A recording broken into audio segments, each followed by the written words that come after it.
Halo semuanya, welcome to The Grid bareng gua Rangga.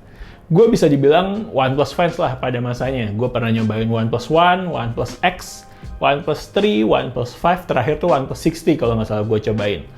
Nah, ada satu HP OnePlus yang keluar udah lumayan lama sebenarnya, udah 3 tahun yang lalu, tapi gue tuh naksir banget sama desainnya. Dan harganya tuh masih lumayan tinggi pada saat pertama kali keluar. Akhirnya gue tunggu-tunggu sampai ternyata sekarang tuh gue cek-cek harganya udah lumayan terjangkau. Nah, akhirnya gue kesampaian juga nih buat nyobain OnePlus 7 Pro. Dan ini setelah gue coba, bisa dibilang adalah smartphone OnePlus favorit gue sampai sekarang.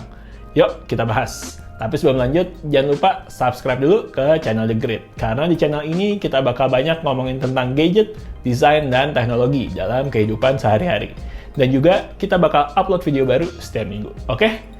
Lanjut, bahas OnePlus 7 Pro. Oke, yang pertama kita bahas desainnya dulu. Untuk desainnya, gue udah nggak bisa bilang apa-apa deh. Menurut gue mungkin bisa jadi ini adalah salah satu smartphone dengan desain terbaik yang ada di list gue. Desainnya tuh kayak, mungkin lo pernah nonton film-film sci-fi yang Star Trek atau Star Wars. Nah, ini mungkin bisa nih jadi salah satu gadget yang dibawa oleh karakter film-film tersebut. Karena menurut gue desainnya tuh futuristik dan premium banget. Layar depannya tuh full screen tanpa punch hole, notch, atau bahkan dynamic island. Full layar semua dengan curve edge yang ada di sisi kiri dan kanan. Ini ada yang suka, ada yang nggak suka. Tapi nggak bisa dipungkiri bahwa curve edge screen ini nambah kesan futuristis dan premium. Kemudian desainnya tuh bisa gue bilang nyaris balance dan simetris. Nyaris perfect desainnya buat gue ya, sekali lagi. Kenapa gue bilang nyaris? Karena bezel bawahnya itu masih sedikit lebih tebal dibandingkan bezel atasnya. Tapi dikit banget sih. Nah, untuk desain belakangnya sendiri tuh simetris gitu. Dalam satu garis vertikal. Kamera, flash, logo, logogram, sama logo type. Semuanya jadi satu garis dalam centering di tengah. Ini secara desain bagus banget sih. Oke, untuk bagian depannya sendiri ada layar berukuran 6,67 inch dengan panel Fluid AMOLED, kemudian resolusinya 2K 3120 x 1440 pixel, lalu refresh rate-nya 90 Hz. Untuk standar tahun 2022 aja menurut gue masih bagus banget nih layarnya. Tapi dengan catatan, kalau mau beli unitnya second, itu pilih yang layarnya masih oke, jangan yang burn-in, karena udah cukup lumayan banyak nih gue lihat kasus OnePlus 7 Pro yang layarnya burn-in, karena emang penyakitnya panel AMOLED lah. Jadi kalaupun mau beli second-nya, pastiin layarnya nggak ada burn-in. Terus buat kamera depannya sendiri gimana? Ini di layar nggak ada kameranya kan? Nah, pada tahun 2019 itu cukup populer sebuah mekanisme kamera depan yang namanya pop-up kamera. Jadi kameranya itu akan nongol gini nih di bodi atas smartphone-nya. Pada saat itu sih sebenarnya cukup banyak ya smartphone dengan pop-up kamera kayak gini. Ada Poco F2 Pro, Oppo Reno 10 Time Zoom, itu semuanya pakai mekanisme pop-up kamera, biarpun bentuknya beda-beda ya.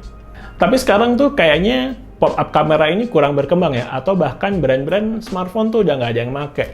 Menurut gue ada dua hal sih yang menyebabkan itu terjadi. Yang pertama itu adalah emang teknologi tuh terus berkembang. Jadinya sekarang tuh udah ada beberapa smartphone dengan teknologi under display kamera. Jadi kamera depannya itu ada di bawah layar. Contoh smartphone itu sendiri yang pakai teknologi under display kamera tuh udah ada Samsung Galaxy Z Fold 3 dan 4, kemudian ZTE Accent 40 Ultra ya kalau nggak salah, dan Mi Mix 4. Jadinya kameranya ada di bawah layar. Biarpun sebenarnya masih banyak tuh kekurangannya, kayak hasil fotonya yang mungkin kurang bagus, tapi teknologinya udah mengarah ke sana. Jadinya sepertinya pop-up kamera ini udah nggak terlalu dibutuhkan. Yang kedua adalah pop-up kamera ini lebih kompleks. Maksudnya gimana tuh? Pop-up kamera itu sendiri banyak moving parts-nya, banyak parts yang bergerak, jadinya kalaupun sampai rusak mungkin akan lebih sulit dibenerin dibandingkan smartphone dengan katakanlah punch hole kamera. Yang kedua, pop-up kamera juga ada yang bilang nambah tebel smartphone, jadi bodinya tuh nggak bisa terlalu tipis. Dan yang berikutnya atau yang terakhir adalah pop-up kamera itu bikin smartphone nggak bisa waterproof, karena smartphone dengan pop-up kamera itu sendiri pasti nyisain rongga yang dimana akan sulit kalau dibikin waterproof. Biarpun banyak yang nyoba si OnePlus 7 Pro ini untuk dicemplungin ke air juga masih nggak apa-apa, tapi jangka panjangnya siapa yang tahu. Nah, market pun kalau gue perhatiin sekarang lebih mudah nerima smartphone Android dengan punch hole kamera daripada pop-up kamera ini sendiri. Jadi biarpun ada punch hole di layar, ada di kiri, di kanan, atau di tengah, masih apa-apa lah dibandingkan smartphone dengan punch hole kamera. Gangguannya di layar tuh nggak terlalu berpengaruh gitu. Oke, sekarang ngomongin Oxygen OS 11. Oxygen OS 11 ini sendiri menurut gue adalah salah satu launcher Android ternyaman yang gue pakai setelah Pixel Launcher. Smooth, fast, fluid, kemudian UI-nya simple, enak banget deh dipakainya. Padahal yang gue pakai ini masih versi 11, yang base dari Android 11 juga. Udah lumayan ketinggalan, tapi gue masih suka gitu pakainya. Tampilannya minimalis, UI-nya simple, mirip-mirip dengan stok Android. Plus fitur-fitur tambahan kayak OnePlus Shelf yang menurut gue lumayan berguna. Contohnya fitur parking location ini. Bisa foto atau mark location di lokasi tempat kita parkir dan langsung kecatat. Detail-detail kecil gini yang gue suka dari Oxygen OS. Ada lagi Zen Mode, AOD, Reading Mode, dan lain-lain. Nah, Reading Mode ini juga jadi salah satu fitur favorit gue. Buat baca komik, ini enak banget. Jadi berasa kayak baca komik beneran dengan chromatic effect dan mono efeknya. Untuk performanya sendiri, OnePlus 7 Pro ini menggunakan chipset Snapdragon 855. Jelas udah bukan yang terbaik ya untuk tahun ini. Ini udah ketinggalan beberapa generasi dibandingkan chipset terbaru yaitu Snapdragon 8 Plus Gen 1. Tapi buat gue, untuk performa harian aja, masih cukup banget lah buat chatting, buat sosmed, buat YouTube, buat nonton-nonton konten, nonton Netflix, itu masih oke banget. Buat gue masih nyaman banget. Paling kalau buat main game agak berat sedikit nih, udah mulai lumayan panas nih buat gue sekarang. Dan baterainya udah cukup boros. Tapi kalau game-game yang ringan-ringan aja sih masih cukup kuat ya untuk dimainkan di Snapdragon 855 ini. Dan untuk kameranya, OnePlus 7 Pro ini menggunakan setup triple kamera dengan konfigurasi 48 megapiksel main kamera, 8 megapiksel kamera telefoto, dan 16 megapiksel kamera ultrawide. Untuk kameranya sendiri, gue bisa bilang setelah gue coba ya, ini adalah salah satu kelemahan terbesar dari OnePlus 7 Pro. Mau tahu? Langsung aja lihat hasil foto dan video dari OnePlus 7 Pro.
Halo, lagi di Ions Orchard,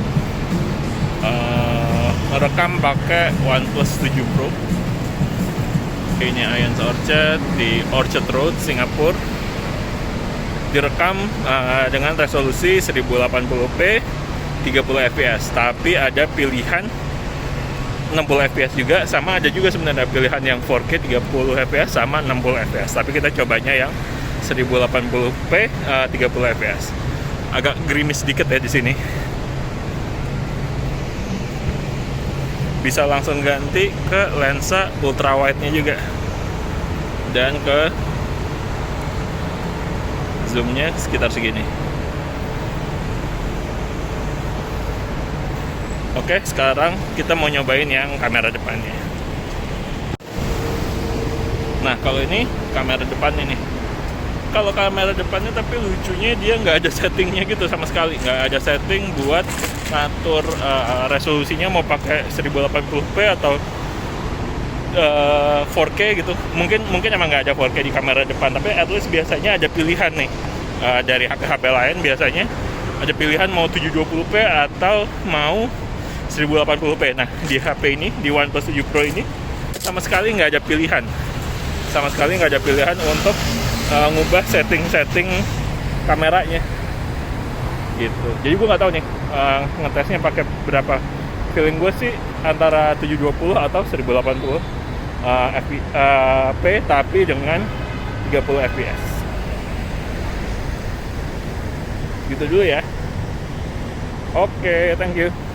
Oke, OnePlus 7 Pro. Gimana nih kesan-kesan gue selama pakai HP ini sebagai daily driver? Yang pertama, karena gue beli HP ini, emang karena gue naksir desainnya, gue masih menganggap bahwa OnePlus 7 Pro ini salah satu smartphone dengan desain terbaik yang pernah gue cobain. Desainnya simetris, balance, kemudian layar depannya sendiri juga full screen, gede banget. Nggak ada gangguan dari notch, dari punch hole, dan lain-lain. Kemudian desainnya itu sendiri juga futuristis dan premium. Feel-nya premium banget, dipegang di tangan, enak untuk dipakai buat nonton-nonton konten, buat sosial media, dan lain-lain. Dan biarpun secara sekilas mungkin bisa dibilang ini hampir flagship lah, tapi ternyata masih ada nih fitur-fitur flagship yang nggak dibawa di OnePlus 7 Pro ini, kayak wireless charging dan IP rating, IP68, IP67 itu nggak ada di HP ini. Tapi mau gimana pun, biarpun desainnya masih keren, gue masih pakai sampai sekarang, nggak bisa dipungkiri bahwa ini ya smartphone keluaran tahun 2019, yang berarti adalah support software update-nya pasti udah nyaris mentok nih, udah nyaris di end of line. Kemudian baterainya juga udah nggak bagus, kameranya bisa dibilang juga udah bukan level sama smartphone keluaran terbaru lah. Jadi emang yang mau pakai smartphone ini tuh mungkin udah tahu nih resiko-resiko yang bakal dihadapi ketika lo bakal pakai smartphone ini. Apalagi kalau rusak, gue juga ya udah, kalau mau dibenerin kayaknya juga akan sulit nih, karena OnePlus juga nggak segitu populer lah di Indonesia. Biarpun ada nih fanbase-nya, tapi kalau mau diperbaiki mungkin akan sulit. Jadi emang pastiin kalau lo mau beli HP-HP kayak gini, OnePlus 7 Pro, dan mungkin ada HP-HP sejenis kayak gini, pastiin lo udah tahu resikonya bahwa ya ini HP lama, HP keluaran lama, jadinya siap-siap dengan segala kemungkinan-kemungkinan yang bakal terjadi apabila suatu saat HP ini rusak, ya udah bisa dibilang susah untuk dibenerin gitu. Oke, sekian video dari The Grid.